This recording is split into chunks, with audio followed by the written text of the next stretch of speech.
anyone, when you have that conversation, we're going to say, great, let's meet here in a couple of days. Give yourself a couple of days buffer so you can practice everything. You can rewatch some of these YouTube videos, and then do a CMA, get a good value, get your listing packet all ready, any documents that they're going to sign. We're going to show up at the listing appointment. We're going to do just like Clay walked around, talk through the house, talk about your value proposition, your marketing, get the agreement, get a price that you're going to list it for, and then we're going to go live on the market. So that's kind of the point we're up to right now. Um, it's all kind of made up. Like that's the ideal process, but you'll have the weirdest ones. Like a couple years ago, my uncle called me and he's like, "Hey, I have a rental property in Altamont. It's kind of by Vernal, but that's even generous saying that. Um, will you list it for me?" And I was like, "Yeah." I was like, "Let me do a CMA." And he's like, "Whatever you come up with for a value, that's what we'll list it for." I'm like, cool. So I did a CMA and I was like, I think you should probably be like 130. He's like, sounds good. Let me know when it's on the market. That was the listing appointment. It was a phone call. I actually didn't even ever go to the house. I sent a new agent out with a sign and they took pictures with their phone. It was like the worst listing. He's like, I don't think it's going to sell. It's really crappy. He still has it to this day. He's like, if I don't sell it, I'm just going to keep renting it. I just thought, oh, the market's good, so let's see what we can get. Um, and so maybe he'll list it again. I don't know. I'm going to hang out with him here in a couple weeks.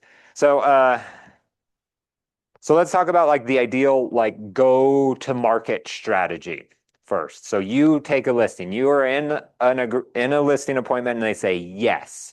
You should right then get the agreement signed. That is the best ideal thing to get the listing agreement signed right then. If you do not get it signed then, you can go talk to Brittany, the transaction coordinator, and she will send out all the documents that you need. Now, the problem is when you're getting documents, you need a few things. So you're going to get the exclusive right to sell. You might need the lead-based paint disclosure. You need seller disclosures. They're going to sign a wire fraud document. What else do they sign? There's probably another disclosure or two. Oh, we have some weird like addendum that says that we own a title company. So you have all of these documents that they need signed. Uh, this one's 3 pages, this one's one, this one's 12, this one's one, and this one's one. So if you have Brittany send all the documents that you're missing, they are going to get all of these. Oh, there's one more. The input form, the listing input form. And that one is 6 pages, I think. If you have Brittany send all of these out, it seems overwhelming. And so my suggestion is you should for sure get the exclusive right to sell signed because then you have the listing. Everything else can be done later because the lead-based paint, the seller disclosures, those don't have to be given to anyone except for the buyer. Once you're under contract, that's your first deadline. So those can even wait until you're under contract. Um, the wire fraud, this is a good one to have earlier on, but technically you don't even need it until you get paid. So sign this before they go to the closing table.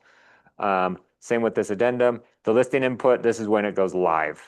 You have to have that signed. So really get the one document signed. So, okay, so we have documents signed.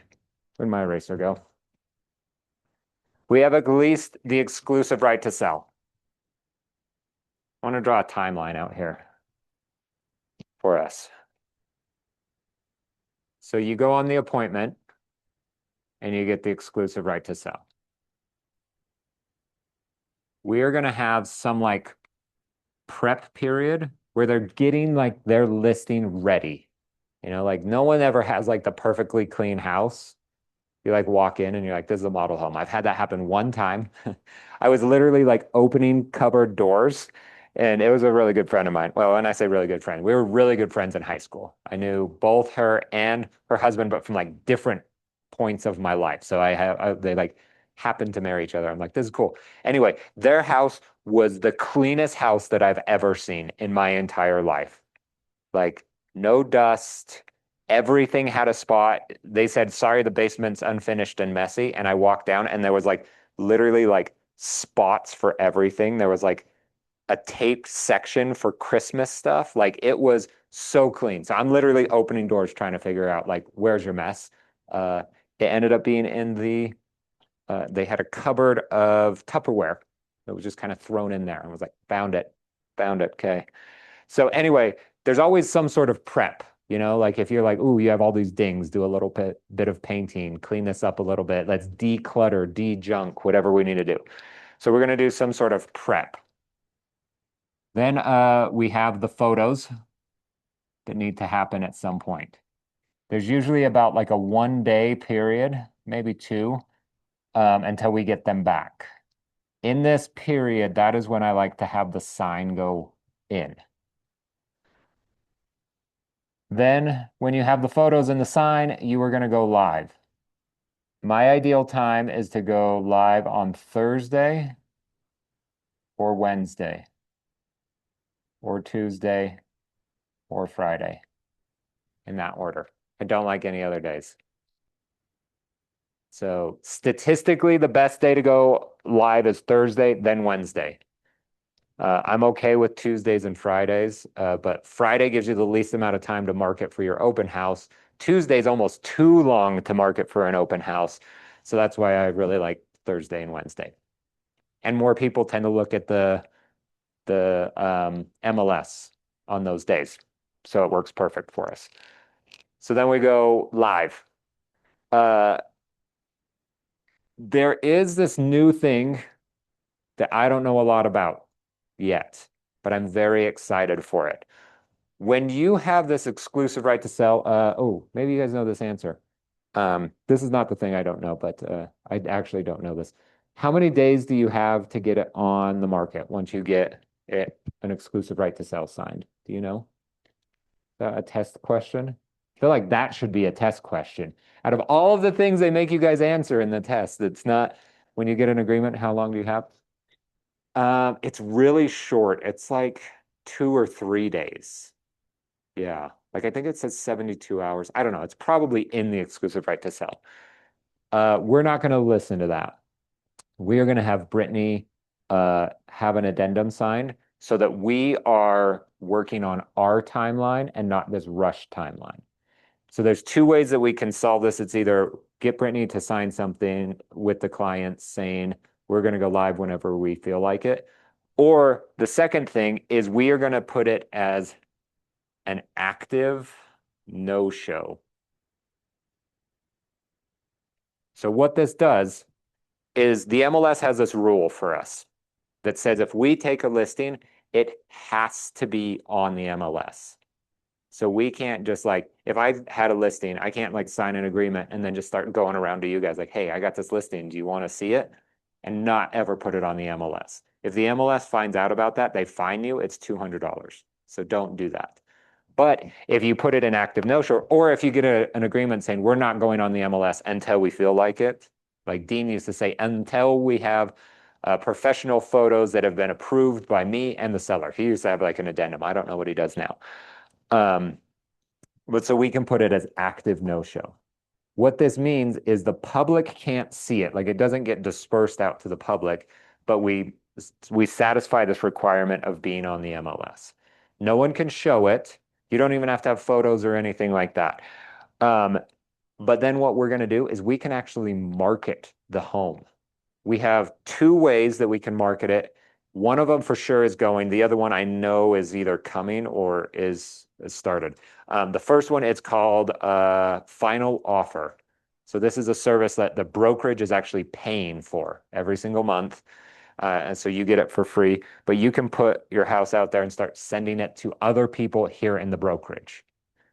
We have little sign writers that can go on the bottom of the sign. If you scan the QR code, you can see everything there. You can see if there's other offers and things like that. Super cool software. definitely look more into that. We have classes and recordings on how to do that. The next one that's coming out, or maybe it's already here. I don't know. I haven't even tried to do it. Zillow, Keller Williams International just signed an agreement with Zillow. We are now legally allowed to pre-market listings on Zillow. So somehow there's a way that you can add your listing to Zillow and people can find it and contact you. I don't know how this works, but here's why you might do this. So let's say you go on an appointment and your CMA says that maybe you're going to be somewhere between 500 and 520. You, as the real estate agent, want to list it closer to 500. Where's your clients want to list it? 520. Where's the market actually going to be? And what are they going to say? Like, ooh, this is where, like this is a good deal. Let's go make an offer on this. Or where are we going to get multiple offers and things like that? So if you get on the MLS, you can see a whole history of every change that's on the MLS. You can see when it went active, when they changed the price, how much they changed it by, and then it's counting this days on market. The longer the days on market, you know what that means to me as a real estate agent? I'm going to offer way lower. I just saw a listing the other day that's been on the market 189 days. I sent it to my clients and I said, I think we could make them a much lower offer than what they're listed at. I know nothing about the property except for it's been on the market 189 days. Average right now is like 72. So they were like double, almost triple what they should be. Anyway, so as we put it on final offer and on Zillow, we can make up whatever price we want. So we can be like, okay, let's test this. Let's try this at the 520 and we'll see what happens. So we can see how many views it gets. We can see how many people like or favorite it. And then we can see how many calls we get. If our phone is ringing off the hook at 520, we're good. We're going to get better than that. If we see crickets, maybe it's a little bit too high. And so you might want to use like the Zillow and final offer as like a testing ground. Like, hey, we're going to test it like sort of off market for a period of time. Yep. So we're not even on the MLS. I would not suggest taking an offer before you put it on the MLS. That's usually a bad decision. Not always, but usually. So that's like my new game plan is like, I'm going to go throw things on to Zillow on the final offer, and I'm going to put a price out there. If they're like, man, I really, like you said, we're between 500 and 520. I really would love to get 530. Great. Let me go put it on Zillow at 530 and see what we get. If we get some interested parties, maybe like your neighborhood's a little bit hotter than the rest of the market. That could be a real thing that happens all the time. If we're like, we're not getting anything, like we're not getting anyone excited, let's try 520. We can do this every single week that we want to. We could do it for a couple of days, but we're just testing the market. So I think that's a cool thing to do very early on is create this active no-show, put it on Zillow, try to get some leads from this. So, okay, we're prepping the listing. That's mostly on the sellers. Then we get the photos. It takes a day or two, and then we go live on the MLS. So when you go live on the MLS, almost every real estate agent has some sort of like hot sheet listing. I think they're called listing alerts now. Listing alert set up for their clients. So if anything that matches the criteria that you put in of a search that matches, it will send an email to either the clients or the agents themselves. So for example, the house that I just sent to someone, it matched a listing alert. I wanted between 4,000 and 5,000 square feet in like northern Utah County with so many bedrooms. And I wanted, well, I want RV parking, but I more look at the pictures for that. So every morning I get a list of those houses. And then I say, who matches this? And so anytime there's a change or a new one goes on the market, it gets marketed out to me as an agent. And so this is like the big chance to like market a listing out is when you go live. So we want to go live with a bang. So we're going to make sure that everything is right on the MLS.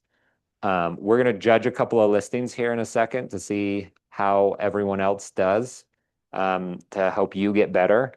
And then as soon as we go live, we're going to start marketing like crazy.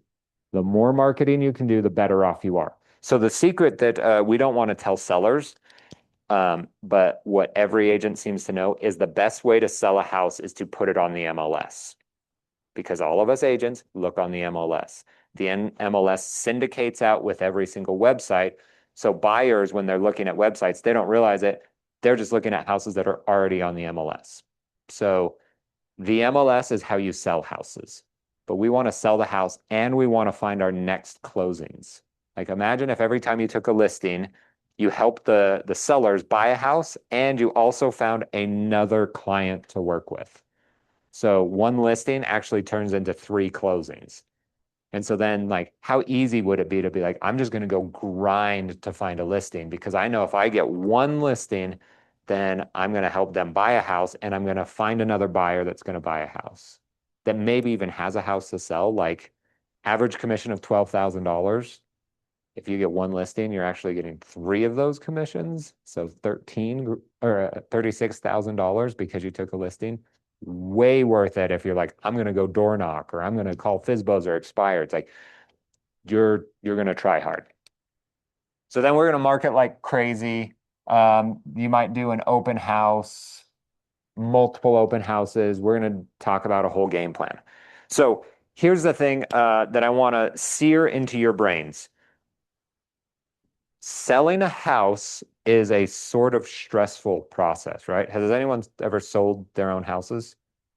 I feel like I don't even count because I've only sold rental properties.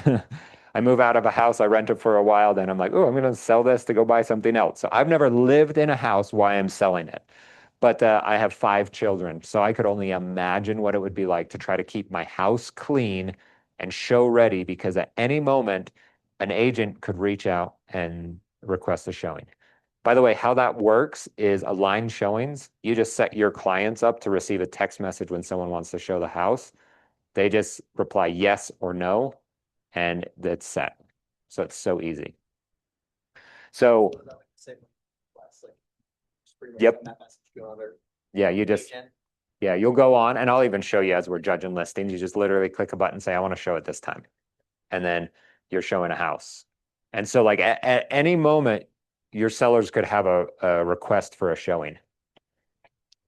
They could have multiple requests. Like they could miss out like on a whole Saturday. Like, and this used to be a popular thing that we would do in like 2021 when homes are selling like crazy, is we'd be like, no showings until Saturday. And then we would just tell the sellers, don't be home on Saturday. And it was just showings all day long and the open house. And so that was what it used to be like. I tell renters that all the time. We're going to stack all our showings on Saturday and stuff like that. So, but so it's kind of a stressful process. You need to be way more in touch with these sellers, like communicating with them, like way more than you think is applicable. So like, once you take the listing, if you disappear, they're going to be like, I might have made a mistake. So you want to be very like checking in on them. Hey, how's this going? How you feeling about that? Brittany sent you a bunch of documents. Did you have any questions about those? Like those kind of like calls and texts the whole time. Hey, photos are tomorrow. Just want to make sure we're ready. Hey, the photographer says we should have photos back tomorrow or the next day. How did it go? I'm excited to see these. Hey, I got pictures back. Here they are. Now I'm going to go work to put them all on the market. Congratulations, we're live. Those kind of like communications. We're going to do way too much up front.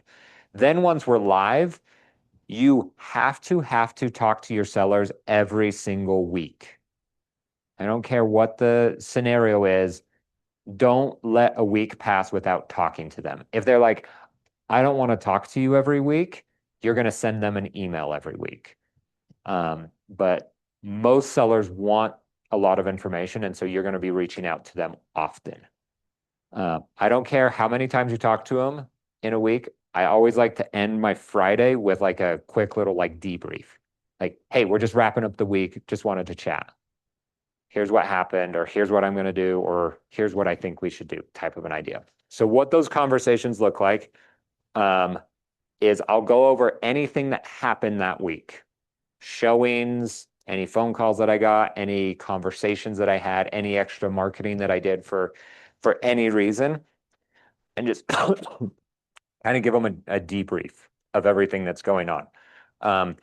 When you have a showing, the first thing the sellers want to know is what did they say? What did they think about it? Not every showing will give you feedback.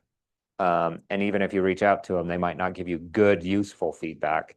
And so sometimes it's like no feedback, which means they're probably not making an offer, but it also means that you didn't have anything crappy in the house because agents love to give negative feedback. I don't know why.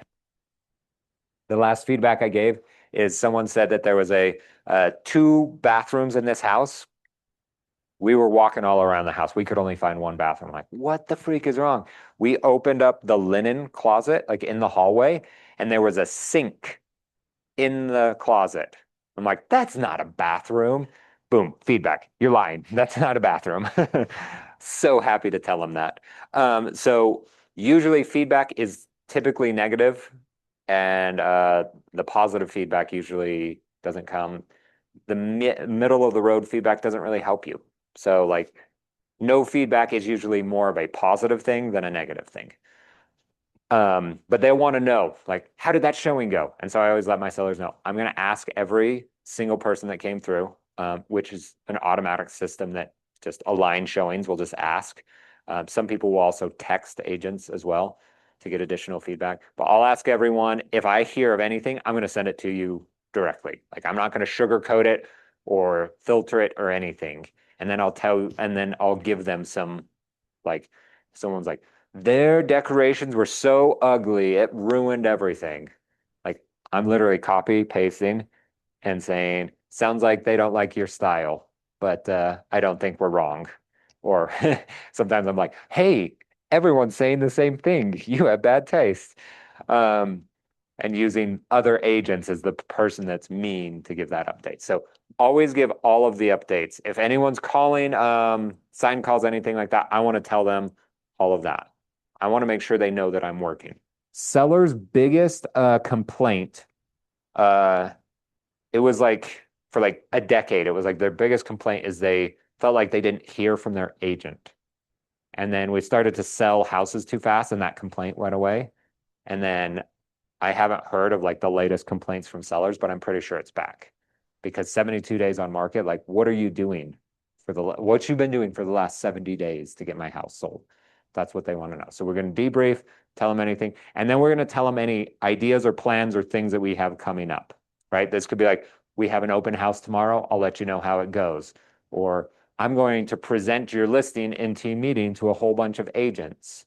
Or you know what? I'm going to go play pickleball with a handful of agents, and I'm going to tell them all to come to your listing and give me some feedback, things like that. I'm going to, I'm going to run a CMA later this week, and we'll sit down and talk about like our pricing and how it should change. Like whatever you're doing, you just need to have a conversation. One of the best conversations that you can have too, if you're like, crap, we've been on the market for like 5 or 6 weeks, and I feel like I have nothing to say. We didn't have any showings. All the marketing is just kind of going, so I don't have anything to say. We've already done a price reduction. We're going to do one here in a couple of weeks again. So like it's like, what do I say? The best thing to say is, hey, I want to check in. How do you feel like everything is going? You'll be so surprised that some of the sellers be like, yeah, we knew it would take a long time, so we're doing great.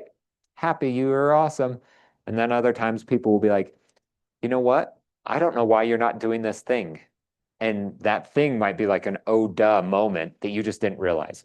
One of those examples that I have is I got this call one day. She's one of my old neighbors, and she's like, we're selling our house. And I was like, sweet, I'd love to help. And she's like, no, no, no, no. We're on the market right now. And I was like, well, why are you calling me then? She's like, well, my best friend got her license, and so we had her sell our house, but I don't think she's very good. I said, why do you think that? She said, well, we are one street away from a parade of homes home, and we're on the market and we're not getting any showings. and there's not even like a sign on the street where all the parade of homes are saying, come down this road. And she hasn't done an open house the whole time the parade of homes has happened.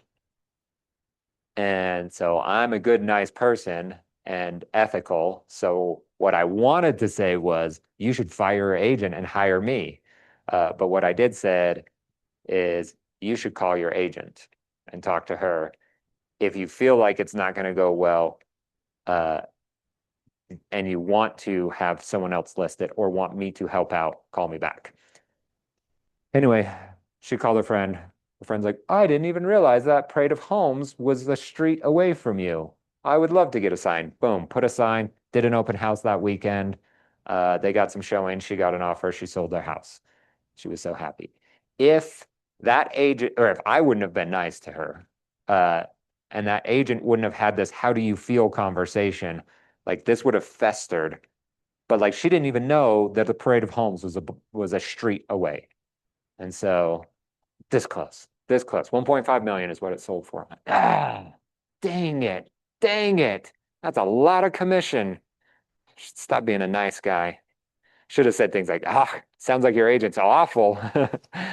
Why is she your best friend? I should be your best friend. Um, so again, we're doing all of this. So okay, let me back up. There's a couple of reasons we do things. I put them in one of three buckets. Bucket number one is we're doing this to sell the house. The things that actually sell the house, we have great photos, it's correct on the MLS, and it's on the MLS. If you do that, you typically sell a home. Pricing is the thing that will change all of that. So as long as it's priced well, that works. So we do it to sell the home. The second thing, we do it to please the sellers. For example, doing an open house, sellers feel like this is a lot of movement. They like things like this because they're like, oh, they're doing an open house. 4% of homes, the buyers found the listing because of an open house. 4%. Like that is not, I would not gamble on that. What are the chances you get like pocket aces? Probably worse. Probably about 4%. So we might do things to make the sellers feel good. The third thing that reason we do things is to just get leads for us, right? So we want to make sure we've set everything up so the house will actually sell. We're doing everything to make the sellers feel good, but then let's set ourselves up for the future. So I'm going to pull up the MLS. We're going to judge some listings together. I have not pre-pulled up any listings, and we're going to do our brokerage. We're going to judge people in our brokerage. I'm going to find my password.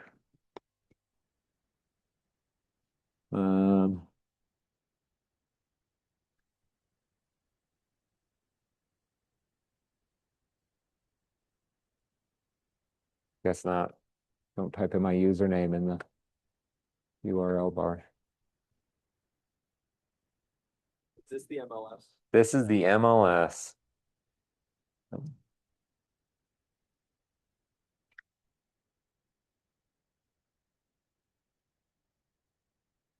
Yeah, I knew I would not get that right.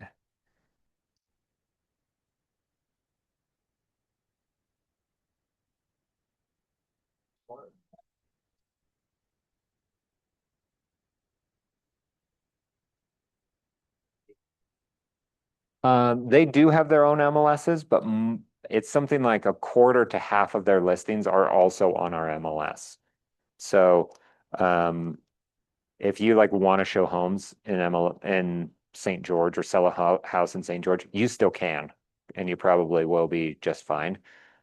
Sometimes you might want to partner with an agent down there because someone's like, hey, can you just go open this door real quick? It's like, no, I'm 3, 4 hours away from you. So no, I'm not going to do that. So, okay. This is what it looks like. We can see any new listings today. When you get the MLS, one of the biggest advices that I'd have is either log in every day and look at these new active listings to the MLS, or you can set yourself up on a listing alert that will send you an email every single day with homes that just hit the market. I do one for like everyone in our brokerage, just because I work with a lot of people in the brokerage. I want to see who's listing houses. But people will do like everyone in Utah County, for example. And then you can start to get familiar with what's going on the market in Utah County.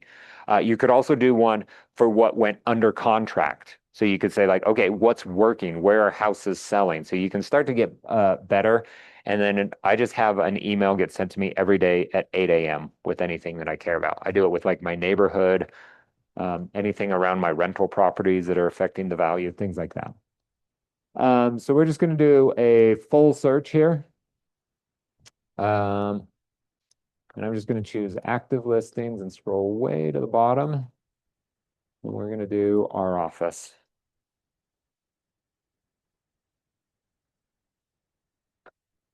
So our office has 202 listings. Let's do, where is, it's Utah County. 169 results. As you can see over here. Okay. Turn the lights off a little bit. Let's judge some houses. Oh wait, I want to do one more thing.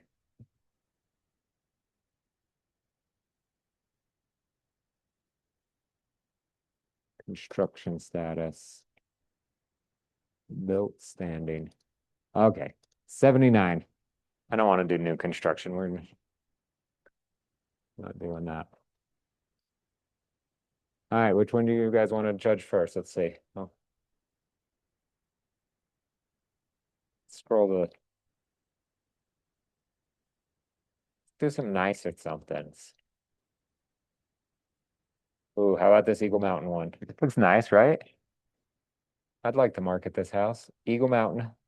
Ooh, it came on the market today. Look at that. We can scroll down and see who listed it. Crosby. Okay. Wait, I don't want to judge. Well, let's judge some of this, but I don't want to do a full judgment on this. So this went on the market today. So you'll notice some things. We have nice pictures. This looks good right from the front. Like we even like had a list of 79. We scrolled and clicked on that.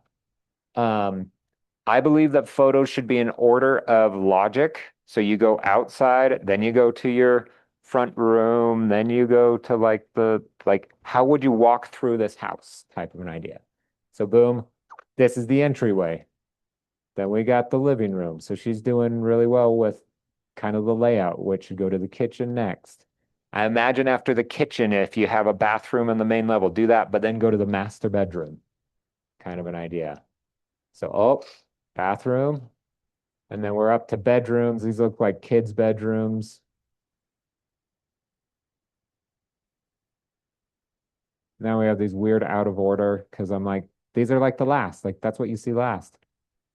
Grass looks too good to be true. That has to be photoshopped, right? You don't get green grass like that right now. Maybe. Look at everyone's green grass. Talk about cookie cutter neighborhood. Yeah. Same color. Yeah. Kind of heard the Weeds theme song playing in my mind. Tiny boxes, little boxes, whatever that song was. So, okay, photos are a little bit out of order. I'm not going to judge them too harshly for that. By the way, I tell people to take as much stuff out of their closet as possible. Like throw it all in your trunk. You're moving anyway. Like whatever you're not going to wear in the next 2 months, get it out of your closet. It makes your closet look huge.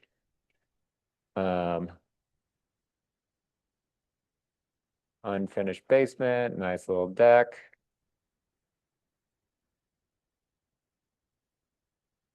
Your future home. Floor plan. I love floor plans. Put a floor plan on. You can get these for free. It's like an app that you sign up through the MLS. It's called QB Casa or something like that. And then you literally just take it and you just walk around the house and it will just give you a floor plan. So if your photographer's not going to do something that gives you a floor plan, you can just do that. It's pretty accurate. I did it with my house that's like It's like a multi-level house with weird like big openings and stuff like that. And it got it so well. I don't know how they did it. It takes like 24 hours. But then you get these kind of renderings. So, okay. Pictures look good, got good floor plans and stuff like that. Oh wait. Make sure you get these descriptions.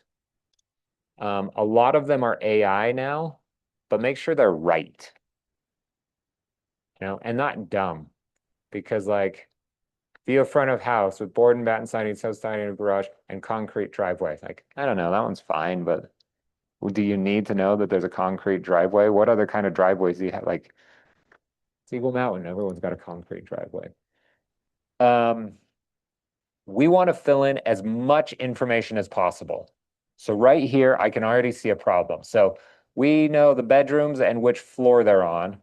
We have the bathrooms and what floor they're on, but they don't claim to have a family room or a formal living room or a den or anything on this main floor. There's definitely like, what was that right outside the kitchen? Like, that's a family room. Put one there. Um, the kitchen dining, it has zero. Claims there's zero kitchens. So sometimes agents will search for things in the weirdest ways, and if you don't have things filled out correctly, you're not going to show up. Um, one of the things, I don't know where it actually shows up, but it will say where the master bedroom is, like is that on the main or the second floor or whatever. Make sure those little things are checked because some people care about stuff like that. Um, and then there's some things that are like, oh yeah, this lot facts. This is great. Because so these are, it's literally a checkbox that you're checking as you're filling all of this out. But some of these things matter. Like if someone's like, I need a curb and gutter. Well, yeah, we check that. Fenced, full, road, paved, sidewalks. There's sprinklers that are auto. There's view of the lake. There's view of the mountain. There's view of the valley. I don't know why they have those because I feel like everyone can just check those. Like, can't everyone see the mountains from their house? Like, who can't see the mountains from their house? We're in Utah. So if you don't click view mountains, I feel like you've messed up. But maybe people from out of state are like, I would love the beautiful views of the mountain. Then they're searching for homes that have that. And if you don't check that, you're not going to show up for them. Um, so the more that you can put here. Uh, remarks, good long remarks. I think this is awesome. Take your time, write these remarks. ChatGPT and Claude and all of this can write remarks. I think you should take your time to describe this and have ChatGPT or Claude clean up your description. Because otherwise it's going to make up things that probably are not real. I used to write descriptions without seeing houses, and I had a formula. I would always go from like the outside of the home, like I would talk about the area of the house and then kind of go to the house, like through the kitchen and to the master bedroom, the kids' bedrooms, the bathrooms, the laundry room, like what was awesome, the backyard, and then um, kind of end. Um, yeah. Well, so here's what happens with buyers. If you ever watch like a buyer that's searching for houses, you're weird. But I do the same thing where I'm like, okay, like look through this house, and I'll like tell people to look through houses, and it's really interesting. So they'll look through through like the search results and then find something, they'll click on it, and then they'll look through pictures. That's the very first thing that they're going to do because they've already input their criteria. Like we need a 3 bedroom or 4 bedroom home, and then they know that everything that shows up kind of matches that. So they're not going to look at this.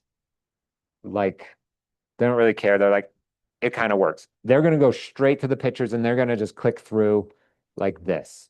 If you're a real estate agent, you click through like this, but buyers will click through at this speed and be like, oh, I like that. That's really nice. Look at how green that grass is, or whatever. Then, if they really like it, they're just hungry for more information. And that's when they're going to go down to the remarks and start reading things. If your remarks are exactly what the pictures say, you're adding no value. And so I don't know why you need a longer thing. But the more like good, useful information you can put in the remarks, the happier buyers will be. Um, I think you can always get rid of stupid things, like square footage figures provided as a courtesy. If you notice, the um, there's things that like buyer to verify all information. It's literally put on every single listing. So this whole buyer is advised to obtain independent measurements. I feel like that's the same as buyer to verify all information. You don't need to put all of that. I think it's a waste. If you want to put that, you can put it in the agent remarks. So it says, please schedule showings, inspections, appraisals through line showings. Great.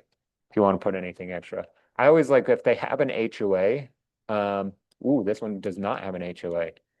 Put that. People hate HOAs. No HOA. This is awesome. Do whatever you want to your house. If there's an HOA, be as clear as you can about what the HOA is and why it's awesome, why it's valuable. For example, Daybreak, super expensive HOA, but they have multiple pools, they have all the parks, you get a gym membership with it, you get your internet paid for. Like it comes with all of this perks. But if you're like, why am I paying $350 for an HOA? And then you're like, wait, I get my internet paid for, my water's paid for, I get a gym membership, I get a pool membership, I get all of these cool things. Like, oh, you know what? That is kind of worth $350. Okay. And so like put those information in there. Some people will not put the owner's information. It doesn't matter, by the way. You can find this information with the click of a button. Literally one click of a button. You click this and boom, we can see who owns that uh that property. So some people will be like owner on record or something like that. It doesn't matter. But that won't help you sell it. But I just think that's nice because then when someone writes an offer, they put the right people's names in. So Crosby did pretty good, right? I would say the only thing is she's missing this family room and the kitchen kind of area. Didn't put that. Let's find one that's been listed a little longer and do some actual digging. Linden? Ooh, okay. 135 days on market. So we can click here in this history and kind of see what's been going on. So Jessica, she actually graduated from being a new agent not too long ago. So she took this in November. Then in February, she changed the public remarks. Then the next day, she changed the list price from 639 to 629. Then March agent remarks, then public remarks, then agent remarks. And you can see exactly what is said in each of those. So we're overpriced. I can already tell you that. I don't need to see anything else. We're 35 days on the market and we haven't sold. So let's judge it. So how you feeling about these front pictures? They're okay. At least there's no snow. If you have snow in your picture and then all of a sudden it's spring or summertime, go take new outside pictures. Like, yeah, that is worth the money because if you've been on the market 135 days and someone sees snow, they're like, ah, I don't need to see that house. I've probably already looked past it. This one at least has nice grass. So, um, again, we're jumping right to the kitchen, then right to a bathroom. It seems weird to me. Closet, spare bedroom. We want to highlight the awesome things so they want to click through pictures more. Nothing wrong with the pictures, but it's also like it's not staged. You can do virtual staging for super cheap. Like it's like 20 bucks or something. So sometimes How do you feel about cleaning up the yard, like the back area there? maybe like you could tell that this was probably fall Yeah. that they did that. So maybe like another picture here might be helpful. I'm curious at what it looks like right now. Maybe it's worse, with because it's obviously vacant. No one's living here. So but I feel like the pictures aren't really highlighting the home well. So maybe people are lacking imagination. Like Because there's like these, there's seems like a lot that are like this, where like it's a good bathroom, but like maybe we throw in some like virtual staging here in the this, because this just kind of looks small. And I think like, how would I have a couch there? How, where do I put my TV? So maybe they're just missing like, I don't know. Like it's just the same pictures over and over. Yeah, like this one like actually makes me think like, oh, like maybe I could do something with this room. Maybe not. Yeah, so everything's kind of out of order. I would just clean up the order of that for sure. Sell that. Um, so she's got square footage, bedrooms, bathrooms, laundry, all of that. Yard, garage, basement finished. Got a lot of these lot facts. View mountains. See, it's there. Yeah. Look at these interior features, how many there are. Love that. More you can do, the better. Make it real. It's got remarks. Um, 1,500 credit at closing while using the preferred lender. Great. It's awesome. Great big remarks. So it's not too bad, right? Okay, we're gonna do more. We're gonna do real digging now. So I'm always curious if we were to, can I spell Linden? If we were to just Google like what shows up. And by the way, I actually will do this for my sellers. I'll literally Google something like this and then copy this link and send it. Like, hey, I just wanted to show you that how awesome we are. And it's like, boom, Zillow, boom, whatever that is. That one, Redfin, that one. I can't see any of these, but like we're just everywhere. I don't know what that one is. Um, so not bad. So she's showing up on Zillow, very or on Google results, good things like that. Now I'm always curious if what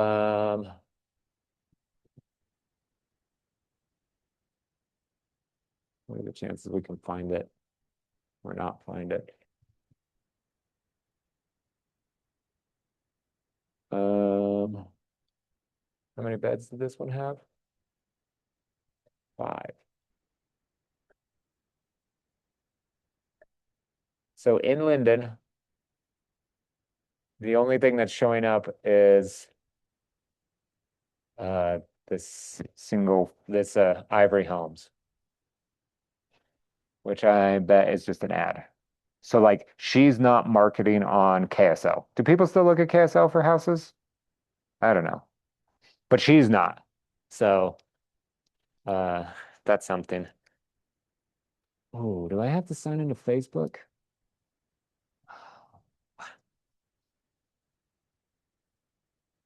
It's not my email. That's not my last. No. Oh, Gmail. Gmail. All right. Bear with me.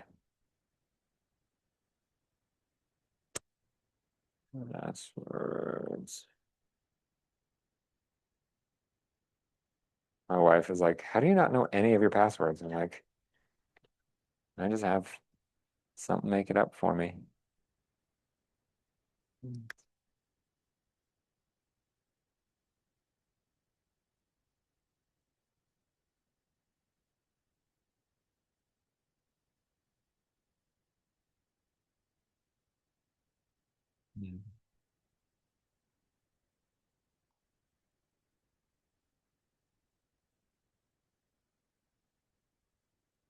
Yes, it's me.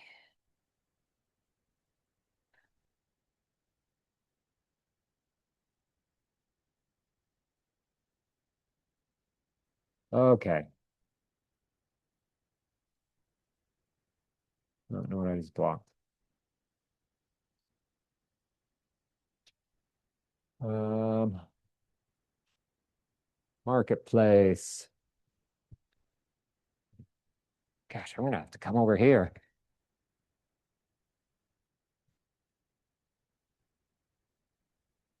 Home sales. All right, within 20 miles.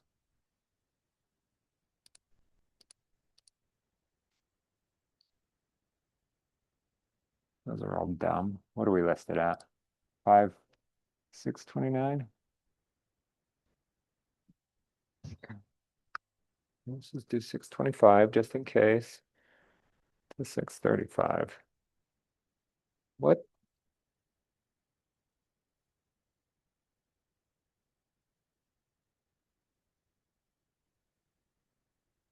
Okay, we have one house. I had a new agent. I was talking to him on Monday. He told me that he asked around the office and he found 15 listings that people were willing to let him put on, or no, it was 5 listings that he was willing, that people were willing to put on Facebook Marketplace. He's like, they just said, yep, put it on it. He received 15 people that reached out to him, and one of them said, can we schedule a showing with you? And so, even though we didn't find the house and it looks like there's not a lot, this is um, a great way to get leads. So Jessica here does not have it marketed for her benefit, right? Remember, is it going to sell the house? Are you going to make the sellers happy? And then are you going to benefit from it? She's not doing little things. Like we could probably go on and search Craigslist or any of these other things, and we're not finding her. Like, look at this. Like this Audrey is doing an open house and she put it on Facebook Marketplace. Here's another one. I wonder if it's listed by an agent. I don't use this enough to know.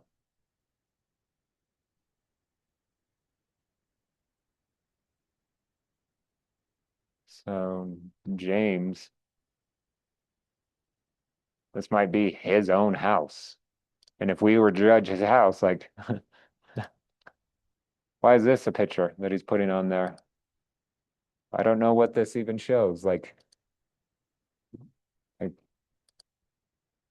that's not the house. That's not the picture I would show if I wanted to sell this house. So this looks like a for sale by owner. Someone should go help him. Um, so when you look at this, you need to think like, okay, what would cause me to get more leads from this listing? And then if other agents aren't doing that, you can go do it. Now you do need permission from this agent. So like we could call Jessica and it would be as easy as this is her phone number. So you could call her, text her and be like, hey, Jessica, I was just looking at your listing. It actually looks really great. I was wondering, could I put it on my social media? And she's like, yeah. I'm like, cool. Do you have any problems if I put it on Facebook Marketplace? She'll probably be like, yeah. And boom, you can now do that. And what are the chances that you get leads from that? Like, I don't know. Better than if you're not. Yeah. So it's as easy as that. And so now we have here, how many do we find? 79? 79 listings. Maybe not all of them you want to do this, and maybe you want to be more selective. Like, like maybe this is more the clientele that you want to reach, like Spanish Fork. Who lives in Spanish Fork? Boom. Matt, here's one for you. 874, basically 875. Reed Smith, they sell Salisbury homes. So this is like a new construction ready to go. And we could go on Facebook and say, all right, did Reed go and post this? Because if you look at Reed here, we can see how many listings he has. He has 32 residential listings. Some of them are under construction like this one, and some of them aren't.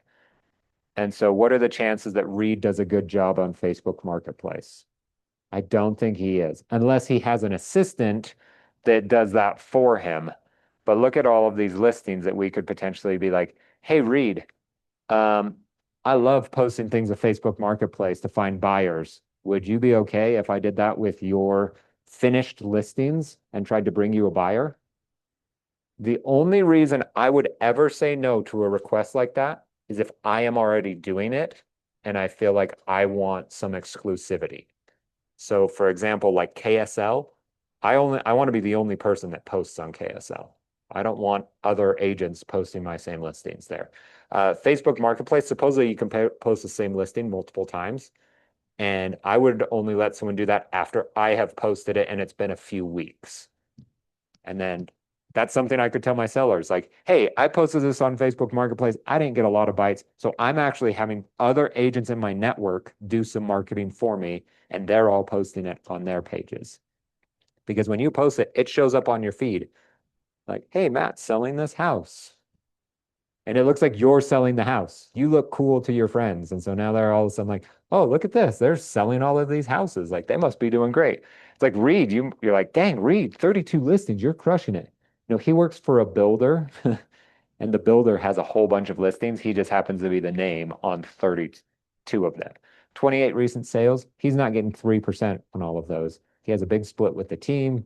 It might not even be 1% that he's getting on all of those listings. I don't know his split. And so, but 28 listings or sales recently sounds awesome. 32 listings, he looks like he knows what he's doing. So we can just jump in and find houses. I would narrow this down to houses that you want to work with. And they don't need to be like, we could scroll down. They don't need to be this 9.5.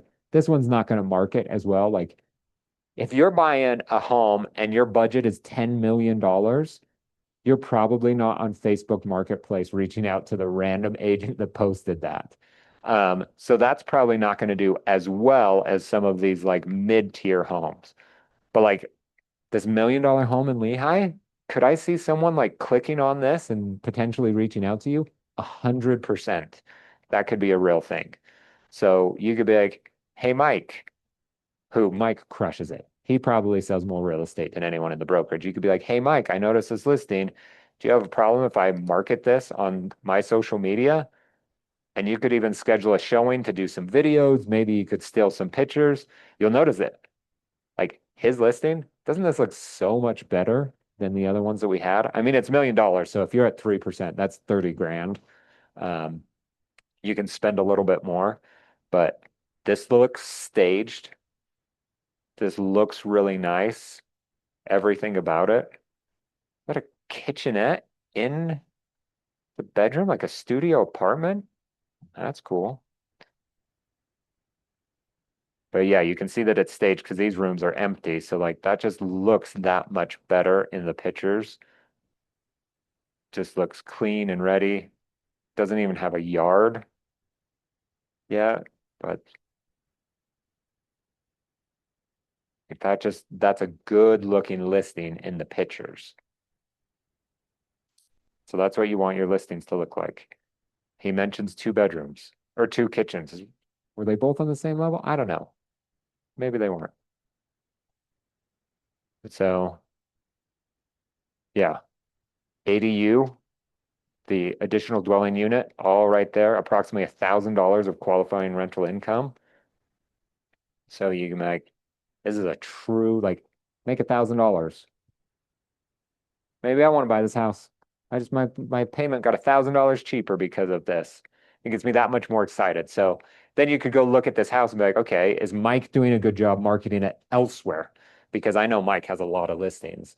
So then you can be like, Mike, can I list your property on KSL, on Zillow, on whatever, like wherever it's not, you can be that gap to fill them. And then you get all those leads. Questions about that? Okay. The secret is you need permission. Dean would say written permission, which the best ideally is an email. But if you email out to agents, they're not going to respond back and say, yeah, do that. So I would like a call or a text. And then if you say, I'm going to email you something, could you just reply back that it's all fine? And then you could come up with an email of like, hey, I'm going to post it to these places and I just want to make sure you're okay with it. I'm going to use your photos even, like those kind of things. Because technically, like these photos, uh, if you ever try to grab one of them and copy it, they all say like copyright MLS. But Mike Gooch owns these pictures. So you can't technically use these without his permission, or else you could get in trouble for that. But so you'd be like, you cool if I'm using your pictures? Can I go do a showing? Like this one's vacant. Like, can I go set up a showing and do a video in here about why your home is awesome and try to drive buyers? As a listing agent, I would love that. Like, what? There's no lose in that scenario for me. So let's go do that. So figure out like everywhere you could possibly market a home and then find the people that aren't marketing homes that way. And then you guys can go do that because they want to sell their house. They already have a listing agreement. They're going to collect the commission. They don't care if they sell it or a buyer's agent sells it or someone else at our brokerage sells it. They just want it to be sold. So why don't you do the marketing and go and do that? So let's get creative for a second. I want to hear some ideas. So I threw out KSL and Facebook. Where else potentially could you put a home to try to get buyers? Like, imagine you weren't a real estate agent right now. You're for sale by owner selling your house. Where do you put it to try to sell your house? KSL and Facebook.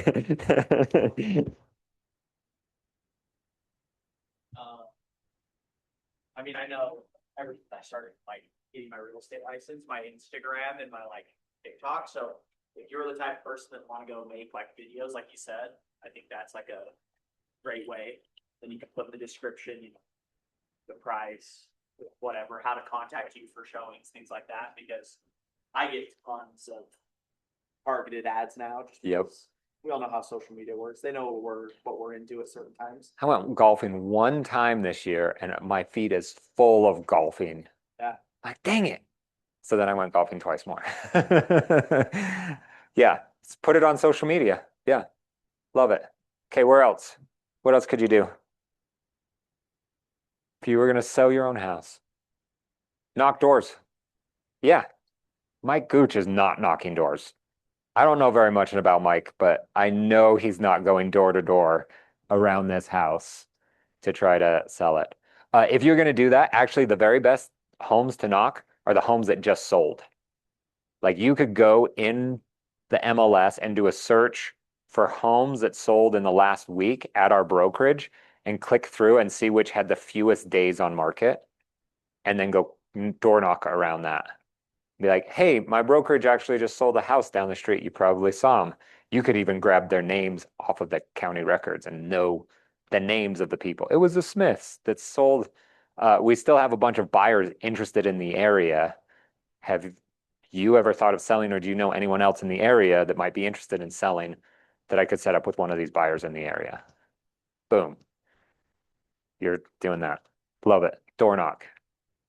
I just did a different version, but you could door knock active listings too. Hey, you want to pick your neighbor? We have this awesome listing. Who do you know that wants to buy a house? I'd love to talk to them. By the way, I can only sell this house once. So if I have extra buyers, who in the neighborhood do you know that should sell their house? Or who in the neighborhood do you hate that should move? It's one of my favorite scripts because people are always like, ah, that's a good one. What else? There's a common theme around all of these. I don't know if you've noticed. All of them are getting you out there talking to people. Like even posting on your social media, like you're not actually talking to people, like face to face, voice to voice, or anything. But it's like you have a message, and then the people that see your social media receive that message. And the KSL in the Facebook marketplace, it's going out to strangers that you don't even know. Door knocking, you don't know who's around there. Like you are just getting in front of people. Like you just need momentum, and movement creates momentum.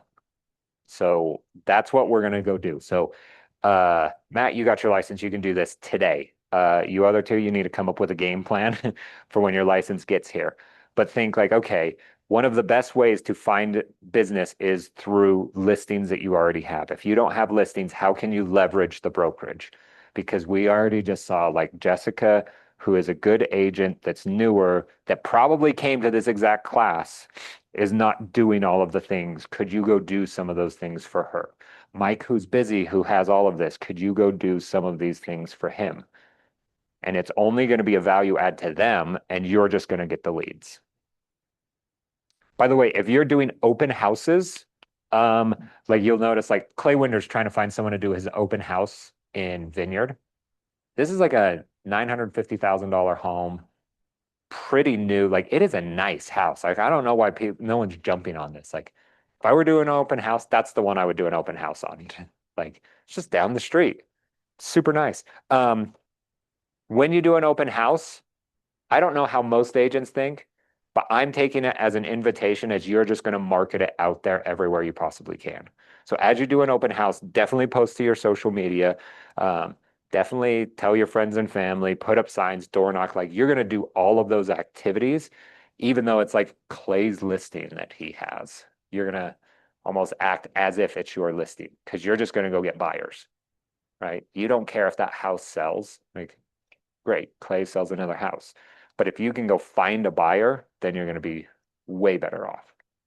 So build out your plan. Like, what would it look like as you get licensed to go find some of these listings and use them for marketing?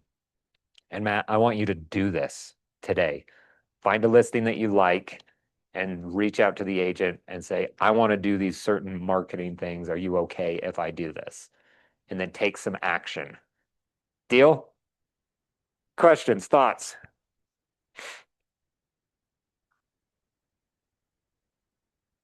Get permission. Oh, by the way, you can do this with people that are not in our brokerage. You do need very good written permission.